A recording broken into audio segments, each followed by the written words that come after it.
রাজা রামমোহন রায় একজন সামাজিক এবং ধর্মীয় সংস্কার হিসেবে খুবই গুরুত্বপূর্ণ। রাজা রামমোহন রায় কোনো তাত্ত্বিক ব্যাপার নয়, বইয়ের ব্যাপার নয়, বা একাডেমিক ব্যাপার নয়, টাইম পাসের জিনিস নয়। একদিন সমস্ত মানুষকে রাজা রামমোহন রায়ের পথেই আসতে হবে। আর রাজা রামমোহন রায়ের রিলিজিয়াস এবং সোশ্যাল রিফরমেশন, অর্থাৎ ধর্মীয় এবং সামাজিক আন্দোলন এবং সংস্কার যার দ্বারা সবচেয়ে বেশি প্রভাবিত এবং অনুপ্রাণিত হয়েছিল তিনি হলেন হযরত মুহাম্মদ।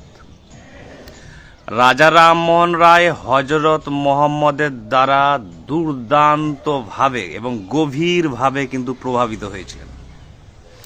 হযরত মুহাম্মদ শুধু ধর্মীয় প্রফেট নন বা মেসেঞ্জার নন, তিনি একজন সমাজ সংস্কারক এবং ধর্ম সংস্কারক। অর্থাৎ কোনো বাহ্যিক আচার রীতি অনুষ্ঠান, ধর্মীয় তিথি বিধি কিছু থাকবে না।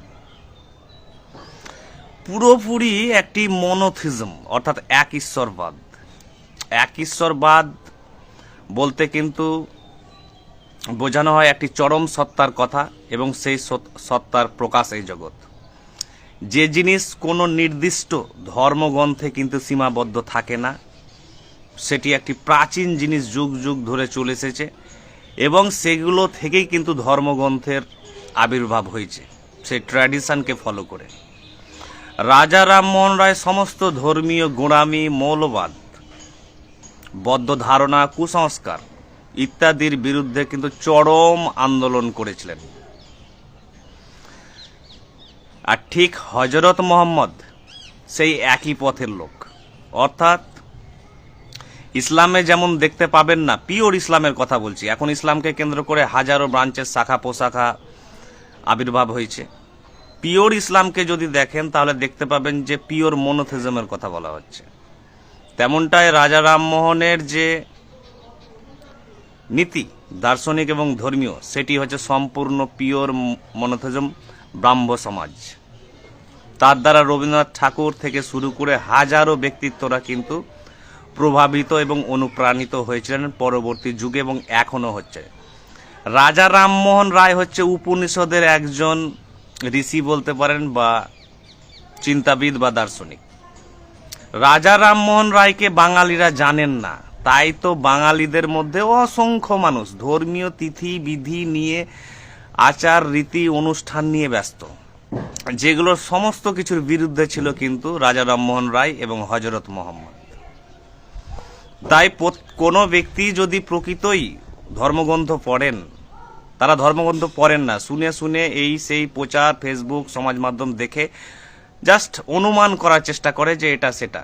কিন্তু ধর্মীয় আচার রীতি বিধান, এইসব জিনিস নিয়ে মানুষ এত মেতে গিয়েছে ভারতবর্ষ তথা বাঙালিদের মধ্যে, যে মানুষ প্রকৃত হীরা থেকে বিচ্ছিন্ন, অর্থাৎ উপনিষদ থেকে বিচ্ছিন্ন। কজন বাঙালি উপনিষদ জানেন? কজন ভারতীয়রা উপনিষদ জানেন? 99% মানুষ জানেন না। জানলে তিনি যদি সাংখ্য ফিলোসফি, সাংখ্য দর্শন বা উপনিষদ, বেদান্ত দর্শন, ন্যায় দর্শন, বৈশেষিক দর্শন এগুলো জানতো, তাহলে কি তারা এত গোঁড়া হতো? ধর্মীয় তিথি বিথি, উপবাস, হেনা তেনা নিয়ে যত রকম তাবিজ থেকে শুরু করে হাজারো পীঠস্থানের জন্ম দিয়েছে, রং বেরঙের বিশ্বাস নিয়ে ঘুরে বেড়াচ্ছে। কিন্তু রাজা রামমোহন রায়কে জানলো না যে তিনি একজন উপনিষদের ঋষি ছিলেন। তিনি আর হযরত মুহাম্মদ একই লোক। যে ব্যক্তি ধার্মিক হবে প্রকৃত অর্থে, আধ্যাত্মিক হবে প্রকৃত অর্থে, তিনি হযরত মুহাম্মদের মতোই হবেন বা রাজা রামমোহন রায়ের মতোই। আর যে ব্যক্তি ধর্ম বুঝতে পারবেন না, তিনি আচার বিধি অনুষ্ঠান, এই টাইমে সেটা করো, সেই টাইমে সেটা করো, এখানে এই বাবাজি, এই তান্ত্রিক, হেনা তেনা, হাজারো যে ধর্মীয় রীতিনীতি আছে সেগুলোর পিছনে অন্ধের মতো ছুটবে। তাই রাজা রামমোহন রায় এবং হযরত মুহাম্মদকে যে জানতে পারবে না, সে কোনোদিনই ধর্ম কি সেটা কোনোদিনই বুঝতে পারবে না। ধর্ম মানে এটা নয় যেটা আমরা করছি, সমাজের চারিদিকে দেখছি, রাজনীতি, হেনা তেনা, মন্দির মসজিদ নির্মাণ কেন্দ্র করে হইচই লেগেই আছে। তো রাজা রামমোহন রায়কে বাঙালিরাই জানে না, তাহলে আর অবাঙালিরা কি করে জানবেন? যেমন হজরত মোহাম্মদকে 99% মুসলিমরাই জানে না, তাই তারা হাজারো গোষ্ঠীর শ্রেণীর জন্ম দিয়েছে, হাজারো হাজারো জিনিসের তারা জন্ম দিয়েছে।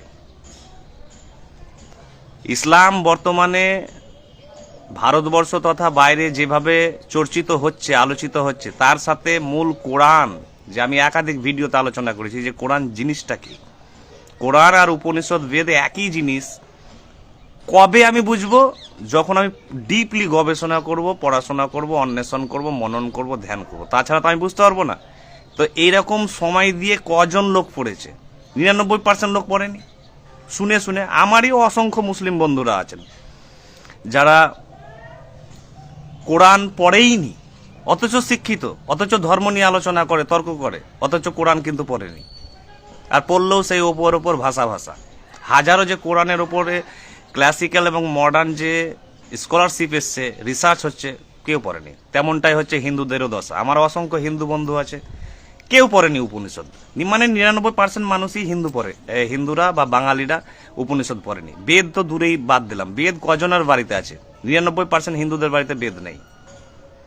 তো এরা কি করে ধর্ম বুঝবে? তা এরা যদি ধর্ম নিয়ে মৌলবাদ না করবে, গোঁড়ামি না করবে, হইচই, দ্বন্দ্ব, কলহ, পীড়া, বিভাজন, রাজনীতি না করবে, তো কারা করবে? এই জন্যই তো আমাদের দেশ হচ্ছে আদর্শ স্থান ধর্ম নিয়ে রাজনীতি করার, কারণ কেউই পড়েনি ধর্মগ্রন্থ।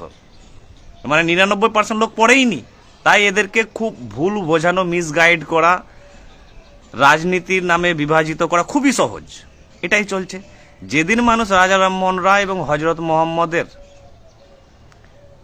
জীবন দর্শনকে এবং নীতিকে বুঝতে পারবে, সেদিন এগুলো অবলুপ্ত হয়ে যাবে। আর কোনো ধর্মীয় নেতা, গুরু, রাজনৈতিক নেতা নেত্রীরা কোনোদিন ধর্মের নামে ভোট চাইবে না, ভয়ে। কারণ কেউ ভোট দিবে না, কেউ দিবে না, ধর্মের নাম নিলেই ভোট দিবে না। কারণ এটা প্রত্যেকে জানে। যেমন আমি ধর্ম জানি, আমি সমস্ত বিশ্বের ধর্মগ্রন্থ পড়েছি, রিসার্চ করেছি, তাই আমি ধর্মের নামে যে কথা বলবে রাজনীতিতে জগতে, সে হিন্দু হোক বা মুসলিম, একটিও ভোট দেবো না, বরং তার বিরুদ্ধে আমি প্রচার করব, তার বিরুদ্ধে আমি ক্যাম্পেন করব, প্রতিবাদ করব, তার ভণ্ডামি আমি মুখোশ উন্মোচন করব। তাই আমার কাছে কোনো রাজনৈতিক দল, সে হিন্দু হোক বা মুসলিম, কোনোদিনই চান্স পাবে না। আর আমার মতো ব্যক্তি যদি এই ভারতবর্ষে বা আমাদের পশ্চিমবঙ্গে বা বাঙালিদের অসংখ্য মানুষের জন্ম হয়, তাহলে সমস্ত ধর্মীয় রাজনৈতিক নেতা নেত্রীরা যারা ধর্ম, মন্দির, মসজিদ করছে, সব ডেড হয়ে যাবে, মানে পলিটিক্যালি ডেড হয়ে যাবে সব। যে তখন তারা বলবে গণতন্ত্রের কথা, ধর্মনিরপেক্ষতার কথা, শিক্ষার কথা, স্বাস্থ্যের কথা, ইন্ডাস্ট্রির কথা। কিন্তু আমার মতো মানুষের সংখ্যা কই? আমি এটা গর্ব করে বলছি না যে আমি খুব জ্ঞানী মহাপণ্ডিত, আমি সচেতন, ধর্মীয়ভাবে, আধ্যাত্মিকভাবে সচেতন। আমি জানি হোয়াট ইজ হোয়াট, আমি কোনটা কি জানি। তাই আমাকে আপনি ঠকাতে পারবেন না, কোনো নেতার ক্ষমতা হবে না, সেটা প্রধানমন্ত্রী হোক বা মুখ্যমন্ত্রী হোক বা লোকাল লিডার হোক। আমাকে ধর্মের নামে আপনি আমার আবেগ খরিতও করতে পারবেন না, মিসগাইডও করতে পারবেন না, ভুলও বোঝাতে পারবেন না, আর মন্দির আর মসজিদের নামে আমাকে ডেকেও পাবেন না। কারণ আমি জানি প্রকৃত ধর্ম কি, সেটা হচ্ছে রাজা রামমোহন রায়ের ধর্ম, হজরত মোহাম্মদের ধর্ম। Thank you.